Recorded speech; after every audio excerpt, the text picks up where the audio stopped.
저는 여러분 책뿐만 아니라 보고서도 읽고요. 신문 기사도 보고 그다음에 유명한 AI 전문가분들의 포스팅도 보고 있기 때문에 이걸 책으로 환산하면 사실 뭐 100권은 훌쩍 넘습니다. 제가 최근에 본 굉장히 인상 깊은 자료 하나 보여드릴게요. 이 데이터는 여러분 신뢰도가 굉장히 높아요. 왜냐하면 학생 2만 6천 명을 조사했기 때문에. 근데 여러분 여기에서 이제 문해력이라는 단어가 안 나올 수가 없어요.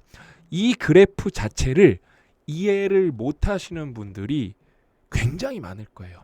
제가 쉽게 설명을 해드릴게요. 일단 X축은 뭐냐? 숙제 점수예요. 과제 점수. 여러분들이 이제 숙제를 이렇게 제출했을 때 이런 점수를 받는 사람들이고, 그 다음에 Y축은 뭐냐면은 시험 점수. 숙제랑 시험은 다르죠. 그렇죠? 그러니까 숙제는 내가 컴퓨터도 활용할 수 있고 인공지능도 활용할 수 있고 다양한 보조 수단을 활용할 수 있잖아요. 근데 시험은 그런 거를 허락해 주지 않으면은 그냥 온전히 내 지능과 내 능력에 의지해서 문제를 풀어 나가야 되잖아요. 이게 굉장히 흥미로운 데이터예요. 자, 보실까요? 빨간색이 AI 사용이고요. 회색이 AI 사용하지 않은 학생들이에요. 근데 보시면 아시겠지만 일단 회색부터 한번 우리가 분석을 해볼까요? 숙제를 잘하는 학생들이 시험 점수도 높다. 굉장히 그냥 완벽한 데이터입니다.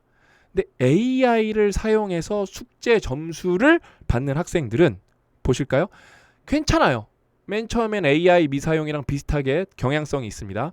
근데 굉장히 무서운 지점이 발생하는데 숙제 점수가 AI를 잘 사용해서 높아지면 높아질수록 그러면은 사람들은 뭐예요? 아, 얘가 숙제도 잘하니까 머리가 좋구나. 공부 잘하겠구나. 이렇게 생각을 할 텐데 그렇지 않다는 거예요. 시험을 보면 어때요? 갑자기 점수가 미친 듯이 떨어지기 시작해요. 여러분, AI 잘못 쓰죠? 제가 진짜 좀 거칠게 말씀드릴게요. 인생 골로 갑니다. 그래서 여러분 AI 시대는 오늘 여러분 AI 특강입니다. AI 시대는 여러분 문해력이 그 어떤 능력보다도 중요합니다. 제가 문해내공 특강 30개 넘게 찍어드렸죠. 오늘은 여러분 문해내공 특강 아니에요. AI 시대에 어떻게 일할 것인가 특강입니다. 근데 이제 후기들이 쏟아지고 있어서 제가 후기 몇 개 소개를 해드리면 여러분 문해내공은 진짜 무조건 읽어보셔야 돼요. AI 책이랑 그냥 완벽하게 연결된다니까요. 앞으로 우리가 할 일이 사라지고 있다고 하니 이젠 우리는 뭘 해야지? 이해력이 없으면 AI와 협동도 없다. 이분 제가 장담하는데 듀얼 브레인 읽은 분입니다. 잘 읽고 이해하고 질문하면 AI를 활용한다. 그래서 독서력이 없다면 독서하고 이해하는 능력이 없다면 문맹이 된다. 독서는 개인을 넘어 사회 차원의 친사회적 행동을 촉진한다. 이렇게 후기를 써주신 분이 있고 요거는 이제 예스24 후기였고요. 요거는 이제 교보문고 구매자 후기입니다. 실구매자 후기. 비교적 독서를 많이 하는 편이라 다소 거만한 마음으로 책을 펼쳤는데 머리에 큰 울림을 느꼈습니다. 일단 필력이 좋으세요. 그렇죠? 내가 편향적인 독서만을 했구나. 접고 밑을 치는 게 전부라고 생각했구나 싶었어요.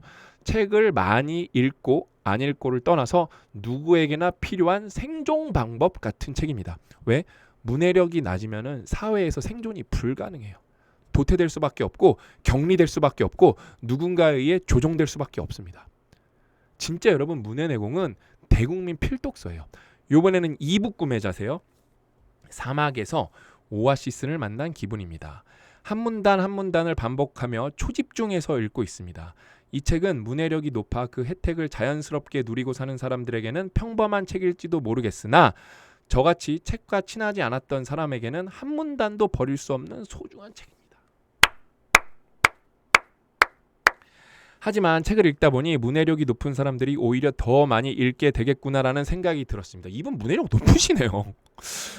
문해력에야말로 빈익빈 부익부의 논리가 작용하니까요. 잘 읽은 사람들은 더 많이 읽게 되고 더 많이 읽을수록 삶은 더 풍요로워지는 반면 읽는 것이 어려운 사람들은 덜 읽게 되고 그래서 제가 그 진입장벽을 낮춰드리려고 특강을 거의 40강이나 찍어드린 거예요. 문해내공. 문해내공 스터디언 특강 치면 쭉 나옵니다. 그만큼 삶에서 놓치는 것들도 많게 되는 것 같습니다. 그래서 이 책은 오히려 책과 친하지 않은 사람들에게 더 절실한 책인지도 모르겠습니다. 리뷰 자체가 굉장히 훌륭합니다. 이제 오늘 본론으로 들어가면은 AI 시대 어떻게 일할 것인가. 여러분 AI 관련 책 추천은 저를 그냥 믿고 읽으시면 되세요. 저는 여러분 백그라운드가 뭐죠? 공학 박사입니다.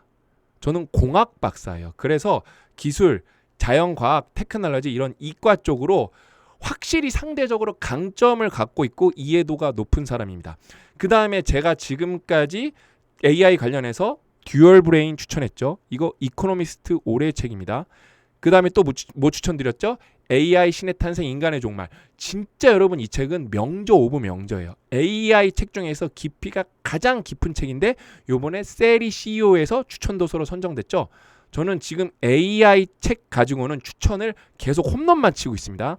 이 책도 여러분 믿고 읽으시면 돼요. 제가 오늘 5페이지 읽어드릴게요. 한번 보세요. 이 책이 진짜 얼마나 좋은지 한번 보세요. 자, 여기에는 정말로 많은 자료들이 축약돼 있어요. 그래서 여러분들의 시간을 엄청나게 아껴드릴 수 있습니다. AI 책인데 레퍼런스가 이렇게 두꺼운 책이 드물어요. 제가 이 부분 읽어드릴게요. 이거 되게 인사이트가 좋습니다. 지난 2023년 발표된 한 연구는 근무 시간 동안 빈번히 아주 자주 AI와 상호작용을 한 직원일수록 더 많이 외로움을 느낀다고 밝혔다. 또한 이 연구는 그들이 음주나 불면증에 빠지기 쉬울 뿐더러 어떤 사람이 AI랑 자주 일하는 사람이 친화 욕구가 저하되어 동료를 돕는 행동도 줄어든다는 사실도 보여주었다. 여기 레퍼런스 있죠? 여러분 지금 AI 잘못 쓰면 우리는 골로 갈 수밖에 없어요. 이 책이 그거를 가장 완벽하게 설명해주는 책입니다. 그러면서 어떻게 일을 잘할까? 여러분들도 이 책 읽고 나시면은 우리 사장님도 이 책 읽었으면 좋겠다. 우리 회장도 이 책 읽었으면 좋겠다. 우리 부장도 이 책 읽었으면 좋겠다. 대통령도 이 책 읽었으면 좋겠다. 이런 마음이 끌어오르실 거예요. 마저 읽어드릴게요. AI와 상호작용하고 여기에 의지하는 사이 인간은 어쩌면 자기 자신을 인간이 아닌 존재로 몰아가고 있다. 여기도 레퍼런스가 있습니다. 어쩌면 우리의 외로움은 비인간화의 길로 걸어가는 우리를 향한 묵직한 경고일지도 모른다. 근데 우리 최동원 교수님이 필력도 어마어마합니다. 제가 마지막에 읽어드릴 2페이지는 진짜 그냥 명문이에요. 명문. 자, 두 번째. 최동원 교수님은 본인이 인공지능 활용을 누구보다 열심히 하고 계시는데 또 여기에서 엄청난 장점을 갖고 계시는데 무슨 장점을 갖고 계시냐? 우리는 개인적으로 우리가 AI를 쓰는 경험만 있잖아요. 근데 최동원 교수님은 학생들을 가르치면서 적극적으로 과제를 하던 시험을 보든 AI 쓰는 거를 강력하게 권장하고 있기 때문에 사람들이 AI 쓰는 거를 지켜보고 있어요. 이런 위치에 있는 사람은 극히 드뭅니다. 극히 드물어요. 그래서 AI 어플리케이션, AI 사용 전략 관련해서는 누구보다 통찰력이 좋습니다. 그래서 책 내용이 너무 좋아요. 교육 현장에서 학생들을 가르치면서 나는 AI가 어떤 방식으로 학생과 나에게 영향을 미치는지 몸으로 체감하고 있다. 나는 학생들에게 AI 활용을 금지하지 않는다. 이걸 금지한 교육자들도 굉장히 많거든요. 근데 그런 전략의 장점도 있습니다. AI를 활용했다는 사실을 명시한다면 얼마든지 사용하라고 허락한다. 이때 중요한 점은 현명하게 활용하라고 권장하는 것이다. 그래서 AI를 현명하지 않게 활용하는 것이 무엇인지도 가르친다. 진짜 훌륭한 교수님이세요. 예컨대 경영학 케이스 스터디 문제를 풀어야 한다면 문제를 있는 그대로 AI에게 입력하여 답안을 작성시키는 방식은 최악이라고 알려준다. 왜 그러냐? 똑같은 답을 낼 거거든요. 왜? 개인적으로 그 답안을 읽어봤을 때 AI가 딸깍하면 뭔가 쭉 쓰니까 굉장히 있어 보여요. 근데 문해력이 낮으니까 어때요? 이게 좋은지 나쁜지 판단을 못하고 그 다음에 거기서 한 단계 더 예측을 해야 되는데 다른 사람도 그거를 그대로 입력해서 딸깍하면은 거의 사실상 똑같은 답안이 나올 거거든요. 그러면 이제 딱 빵점 맞기 좋죠. 그렇죠? 그 다음에 교수도 그거를 딸깍 넣어서 AI는 기본적으로 이런 거를 주는구나. 이걸 너무 잘 알고 있거든요. 최동원 교수님 같은 경우는. 그대로 AI에게 입력하여 답안을 작성시키는 방식은 최악이라고 알려진다. 인공지능은 그 특성상 가장 평이하고 그럴듯한 답안을 제시한다. 따라서 AI가 만든 앵커링 효과에 빠진 학생들은 그 틀에서 벗어나지 못하게 된다. 그 결과 인공지능에 의탁한 학생들은 스스로 훌륭한 답안을 작성했다고 생각하겠지만 실은 가장 형편없는 답안을 제출하게 된다. 이 현상은 이미 학교에서는 빈번히 발생하고 있다. 이거를 정말 다수의 학생을 지도하고 있기 때문에 누구보다 이걸 잘 알고 계세요. 회사도 마찬가지에서 기획안 내서 딸깍하죠? 누구나 똑같은 기획안을 들고 올 수밖에 없어요. 이제 여러분 진짜로 독서와 문해력, 특히 아웃풋 관점에서의 문해력의 시대가 열리고 있습니다. 근데 우리나라가 아웃풋이 굉장히 취약한 나라예요. 왜? 객관식 중심. 근데 한번 합격하면은 이게 평생 가는 문화이기 때문에 정말로 아웃풋 관점에서는 우리나라가 굉장히 취약합니다. 다음으로 넘어가 보면은 이것도 우리 앞에서 우리 그 26,000명 학생 케이스랑 굉장히 비슷한 사례예요. 연구진은 터키의 고등학생 1,000여 명을 대상으로 수학학습 실험을 진행했다. 학생들에게는 두 종류의 AI 도움이 제공되었는데 전자는 일반적인 챗봇 형태로 학생이 질문을 하면 정답과 풀이를 알려주는 방식 GPT 베이스였고, 후자는 학생에게 정답을 바로 제시하는 대신 그냥 정답을 딸깍하고 알려주는 게 아니라 선생님처럼 설명을 해주는 거예요. 힌트나 추가 질문을 제공하면서 단계적으로 사고를 유도하는 GPT 튜터 방식이었다. 처음에 나타난 결과는 긍정적이었다. GPT 베이스 정답을 통째로 알려주든 뭐 튜터든 어느 방식이든 AI의 도움을 받은 학생들은 문제 해결 성과는 눈에 띄게 좋아졌고 긍정적이죠. 그들의 심리적 자신감 역시 높아졌다. 왜? 혼자 풀면 아예 답이 없었는데 답을 아니까 너무 좋죠. 그래서 저 대학교 때도 어려운 문제는 족보 구하려고 엄청 애썼거든요. 왜냐면 답을 알 방법이 없으니까. 문제는 그 다음이었다. 이 학생들이 인공지능을 사용할 수 없는 상황에서 시험을 치르자 성과가 눈에 띄게 나빠진 것이다. 아까 중국에서 나온 결과랑 거의 똑같다고 보시면 돼요. 맥락적으로. 특히 GPT 베이스 답을 딸깍해서 나온 사람들 있죠. 사용했던 학생들의 성적은 AI를 사용하지 않은 집단보다 17%나 낮아졌다. 이 연구 결과를 검토한 연구진은 AI를 활용한 집단의 학생이 직접 생각해서 문제를 해결하는 대신 사고의 과정을 AI에 위탁, 그냥 맡겨버리는 거죠. 아웃소싱 해버린 거죠. 했다고 말하며 결국 문제는 풀었어도 자신의 머리에 남는 게 없는 두뇌 공동화 현상에 직면하게 되었다고 주장했다. 이거 우리 어디서 설명 들었죠? 문해내공에서 설명 들었죠? 언제? 유튜브로 뭔가를 공부했을 때 아는 것 같아. 근데 생각보다 여러분 전두엽이 활성화가 상대적으로 덜 되기 때문에 여러분 머릿속에 남는 거는 없습니다.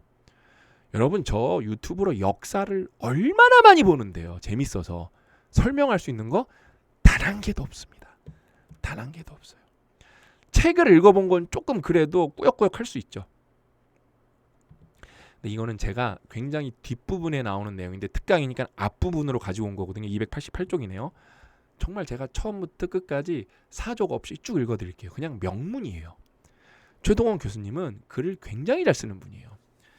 역사학자 아놀드 토인비는 문명의 흥망성쇠는 단순히 지리적, 경제적, 인종적 조건과 같은 고정된 요소가 아니라 그 사회가 도전에 얼마나 창의적으로 응전했는지에 따라 결정된다고 주장했다. 모든 문명은 시간이 흐르면서 다양한 환경적, 사회적 압박을 받는다. 이는 때로는 자연재해로의 형태로, 때로는 외적의 침입이나 내부 갈등의 폭발이라는 형태로 나타난다. 인간은 전혀 도움이 되지 않는 것처럼 보이는 이런 도전들을 극복하면서 발전한다. 이 도전에 제대로 대응하지 못한 문명은 정체하거나 붕괴를 경험하지만 응전에 성공한 문명은 창의적이고 적극적인 응전을 통해 이전에 없었던 발전과 번영을 이뤄낸다. 토인비의 이론에 따르면 문명을 향한 도전이 너무 약해도 너무 강해도 문제가 된다.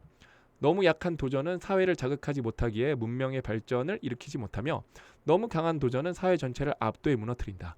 요컨대 적절한 강도의 도전에 사회 구성원이 창의적이고 적극적인 응전을 함으로써 문명이 발전할 수 있다는 것이다. 나일강 문명과 황하 문명이 어떻게 시작했는지를 생각해보자. 이집트인은 나일강의 범람을 역이용하는 대담한 관계 농업을 고안해냈고 중국인은 황하의 유속과 유령을 관리하는 치수 사업을 통해 조직적 활동과 정치를 발전시켰다. 고대 그리스 또한 마찬가지다. 척박한 돌두성이 땅에서 살아야 했던 그리스인들은 이를 극복하려고 바로 바다로 나갔다. 그 덕에 무역과 철학 그리고 민주주의를 발전시킬 수 있었다. 물론 모든 도전이 긍정적으로 작용하진 않았다. 로마 제국은 게르만족의 대이동으로 무너졌고 러시아는 몽골의 침략에 어떠한 대응도 못하고 200여 년간 지배를 받아야 했다. 심지어 남미 문명은 수백 명에 불과한 스페인 병사들에게 무너졌다. 그리고 21세기 인류 문명은 전 세계가 하나로 묶인 지구촌 세상에 살고 있고 그 앞에 AI라는 인공지능이라는 거대한 도전이 다가왔다. 이 도전이 우리에게 어떤 의미가 될지는 결국 우리가 어떻게 응전할지에 달려있다. 뒤에도 계속 이어지거든요. 글이 여러분 진짜 명문이에요. 이거는 진짜 어디 대통령이 연설문으로 써도 그냥 박수 받을 그런 명문입니다. 명문. 너무 글을 잘 쓰세요. 근데 제가 최동원 교수님은 백그라운드 설명을 해드렸잖아요. 살짝 아니고 많이 좀 천재십니다. 그래서 이 책 여러분 비하인드 스토리가 있잖아요. 이 책 제가 써달라 그랬다니까요. 근데 제가 이거 특강에서 한번 소개를 해드릴 건데 진짜 이 책을 어디 기업의 수장들이 읽고 한 3번 읽고 여기에서 알려주는 거를 회사에 잘 적용한다? AI 관련해서 그 회사들은 어떻게 바뀔지 몰라요, 여러분. 왜냐면은 고 대표님이 진짜 이 조직 경영에 관련해서 저는 AI 최고 전문가라고 생각하는데 고 대표님이 이거 맨 처음에 워드 파일로 읽을 때 여기에 소개는 안 해줘요. 여러분 이거 직접 다 읽어보셔야 됩니다. 이거 여러분 이게 미친 책이에요.